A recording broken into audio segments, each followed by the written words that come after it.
यार अगर आप लॉजिक को समझ रहे हो तो मुझे लगता है कि आपको लगता है कि एडवांस क्वेश्चन सिर्फ टफ होता है, ये नहीं है। ठीक है, एडवांस क्वेश्चन सिर्फ टफ नहीं होता। एडवांस क्वेश्चन की टफनेस इसलिए होती है क्योंकि वो कई बार बहुत बेसिक से चीजों को आपको एनालाइज करवाता है। ठीक है, आपके डायरेक्ट फॉर्मूला एप्लीकेशन नहीं हो रही होती। ठीक है, अब कुछ बच्चों को लगता है कि एडवांस मींस टफ क्वेश्चन जिसका पूरे बड़े पन्ने पे चला जाए, 2 पन्ने सॉल्व करने में लग जाए, वो एडवांस क्वेश्चन है।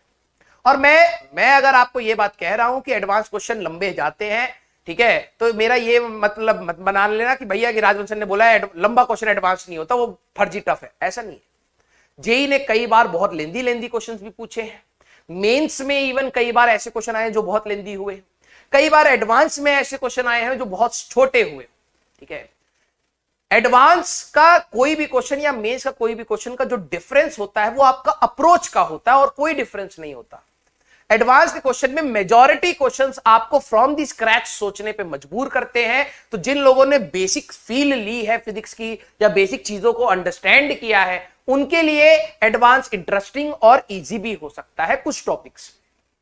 और अगर आपने सिर्फ फॉर्मूला बेस्ड अपनी एनालिसिस, जैसे मैंने आपको बताया था डैंपिंग वाला क्वेश्चन, ठीक है, अब आपको फॉर्मूला आता है, आपने फॉर्मूले को ध्यान से समझ लिया है, बेसिक चीजें समझ ली है, फॉर्मूला अगर आपको याद है तो आप मेंस लेवल तक के क्वेश्चन आसानी से कर लेंगे।